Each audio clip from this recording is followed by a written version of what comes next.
વાહ વાહ, આવી ગઈ છે જોરદાર લાલ ચટાક લસણની ચટણી ને આ સાથે જ મકાઈના હાથ દાજી જાય એટલા ગરમ રોટલા છે. એમની લસણની જે ચટણી છે એ બહુ ફેમસ છે, એટલા માટે એનો સ્વાદ લેવા માટે મેં આવ્યો છું. તમને કેવું લાગ્યો એનો ટેસ્ટ? કમ્પ્લીટ છે. કમ્પ્લીટ. હા કઈ જોવું ના પડે. હા કઈ જોવું ના પડે. ઠીક આસુદરથી આવ્યા છે. ચોમાસામાં બહુ પબ્લિક અહીં ભીડ થઈ જાય છે. ઓકે. અને ગાડી મૂકવાની જગ્યા ના મળે, ટેબલ બી ખાલી ના મળે. કહેવાય છે કે સાદું ભોજન અને ઉચ્ચ વિચાર. હવે સાદું ભોજન ક્યાં મળવાનું? તો ગામડામાં.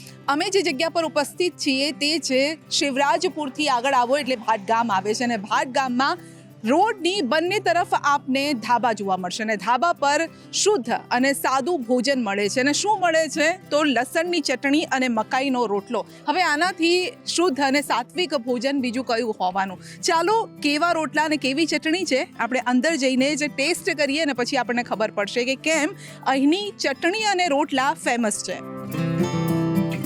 અત્યારે સાંજનો સમય થવા આવ્યો છે, માટે અત્યારે ટેબલ ખુરશી તમને ખાલી જોવા મળી રહ્યા છે, પરંતુ જો રાત્રે આવીએ તો આ તમામ ટેબલ ખુરશી ભરેલા હશે. સ્વાદ જાણવો હોય તો તમારે ટેબલ ખુરશી પર બેસવું પડે, પરંતુ બને છે કેવી રીતે એ જાણવું હોય તો તમારે રસોડામાં જવું પડે. અત્યારે અમે રસોડામાં આવી ગયા છે ને અહીંયા આપ જોઈ શકો છો આ શું છે? ટામેટા છે, રીંગણ બટાકે છે, ચટણી છે, રોટલા છે.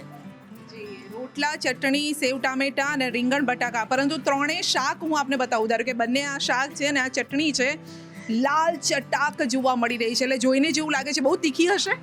મીડિયમ તીખી. મીડિયમ તીખી. હા. પણ જોઈને તો લાલ ચટાક છે એવું લાગે છે કે જોરદાર તીખી હશે. નહીં, મીડિયમ જ છે. મીડિયમ છે. તો આ ફેમસ કઈ વસ્તુ છે આમાંથી તમારી? ચટણી. ચટણી. હા. એટલે આ ચટણી છે, હું આપને બતાવું. આ ચટણી છે લસણની ચટણી છે. લસણની ચટણી આ રો ચટણી છે, અને હવે એને ગરમ કરવામાં આવી છે અને પછી એને પીરસવામાં આવશે. આપણી પાસે સાથે ઊભા છે વાસુભાઈ, અહીંના ઓનર છે આપ. ઓનર છે ને? ઓનર છું. ઓકે. કેટલા વર્ષથી આપણે અહીંયા લગભગ ચલાવીએ 20 વર્ષની આસપાસ. છીએ? પણ મને લાગે છે 5-10 વર્ષથી કદાચ ધંધો વધારે સારો ચાલતો હશે, લોકો વધારે આવે છે. અમારી ફેવરેટ ચટણી જ છે, અચ્છા. ચટણી ને મકાઈના રોટલા. હા. અને એ બને છે કેવી રીતે? રેસીપી શું હશે એની? એને અમારે લસણ, પ્યાજ, આદુ એની પેસ્ટ તૈયાર કરવી પડે, એને વઘાર કરવા પડે. અચ્છા. અને આ રીતે આપણે ગરમ કરીએ પછી તેલમાં બનાવવા પડે. પાણી બાની નહીં, તેલમાં જ બને અમારી ચટણી. ઓહ, આમાં સહેજ પણ એટલે પાણી નથી હોતું. ના, બિલકુલ નહીં. અને આ જે જોઈ રહ્યા છે એ તેલથી લબાલબ છે, હા. અને હજી આમાં થોડુંક તેલ એડ થશે. હા, થોડું તેલ એડ થશે. હા. અને પાર્સલ લઈ જાય છે લોકો, એ ફ્રીજમાં રખાય. ફ્રીજમાં રાખ્યા પછી જ્યારે ખાવું હોય તેલ, બટર, ઘી એમાં નાખી થોડું ગરમ થાય તું હલાઈને કાઢ લે ચટણી, એટલે જીવન હશે એવો ને એવો ટેસ્ટ રહેશે. ઓહ, એટલે તમે લોકો ઘરે પણ કદાચ જો અહીંયા આવો છો, લઈ જાઓ છો, ટેસ્ટ નહીં બદલાય. ના, બિલકુલ નહીં. અહીંયા અમે બેસીને ખાઈએ છીએ એ જ ઘર અમે ઘરે પણ મળશે. હા, આખા ગુજરાતમાં અમારે આ ચટણી ફેવરેટ છે. આવી કોઈ ચટણી બનાવી બી નહીં શકતું. હા, ચેલેન્જ સાથે વાસુભાઈ કહી રહ્યા છે કે આવી ચટણી બનાવીને બતાવો, હું માની જાઉં. રાઈટ. કે કોઈ આટલા ગમે એટલી કોઈ બી જગ્યાએ અમારાથી શરૂઆત થયેલી છે ચટણી, બધે જ ચટણી રોટલા લખેલા છે, બોર્ડર લગાવેલા છે, પણ અમારો જેવો ટેસ્ટ કોઈ જગ્યાએ નહીં આવે. ગામડાનો સ્વાદ અને ટેસ્ટ બેસ્ટ, એકદમ મેં જોરદાર. એટલે જ કીધું કે ભાઈ સાદું ભોજન જમવું હોય ને તો તમારે ગામડામાં જ આવવું પડે, કારણ કે અહીંના પાણીનો કમાલ હોય છે ને એ જ પાણીથી ક્યાંક બનેલી હોય છે, પરંતુ આમાં પાણી નથી નાખવામાં આવતું. રોટલા હવે કેવી રીતે બને છે એ આપણે જોઈએ. આપણે જઈએ જોવા રોટલા. ચાલો. વાહ, ચૂલા પર અત્યારે રોટલા બરાબરના ગરમા ગરમ થઈ રહ્યા છે, અને બહેનો જે છે તે રોટલા બનાવી રહી છે. આવા કેટલા રોટલા બનાવો છો તમે બેન? દિવસ સવારના ચાલુ. સવારે 10 વાગ્યાથી શરૂ થાય છે ને રાતના 10 વાગ્યા સુધી લગભગ બને છે. અને બહેનો ખાસ કરીને અહીંયા કામ કરે છે, એટલે બહેનોને એક રોજગારી પણ મળી રહે છે. ઘણી વખતે ઘરના પોતાના લોકો હોય છે જે કામ કરતા હોય છે, અને ઘણી વખતે બહારથી કારીગર પણ આવતા હોય છે.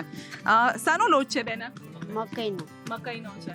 અને પહેલા આવી રીતે લોટ બાંધવાનો હોય છે, પછી કેવી રીતે આખા રોટલા ઘડે છે એ પણ જોઈ લો, કારણ કે મકાઈનો લોટ હોય એ બહુ સોફ્ટ હોય એટલે તૂટી જાય. હા, તો કેવી રીતે પછી આપ કરો છો આને? પ્લાસ્ટિક પર. પ્લાસ્ટિક પર આ રીતે થાપીને કરો છો? હો. આપ જોઈ શકો છો કે એક એક રોટલો થાપવામાં આવે છે ને એની નીચે આ રીતે પ્લાસ્ટિકનું એક રેપર રાખવામાં આવ્યું છે, એટલે પ્લાસ્ટિકની એક શીટ રાખવામાં આવી છે. પછી આ રોટલો જાય છે ત્યાં તવા ઉપર શેકાય છે, અને પછી જાય છે સીધો કાઉન્ટર ઉપર.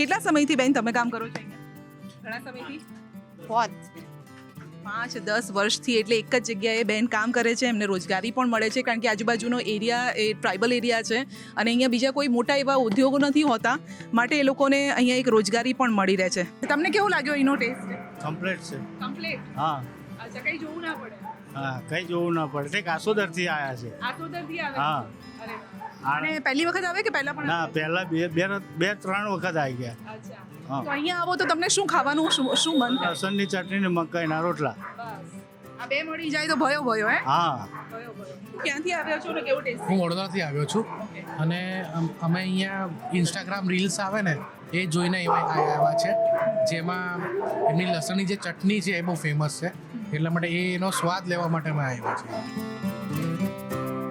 પાવાગઢ આવો છો તો કિરણ ધાબા આ બોર્ડ જોવા મળશે અને ત્યાં છે ફેમસ લસણની ચટણી અને મકાઈના રોટલા જરૂર ખાજો દિલ ખુશ થઈ જશે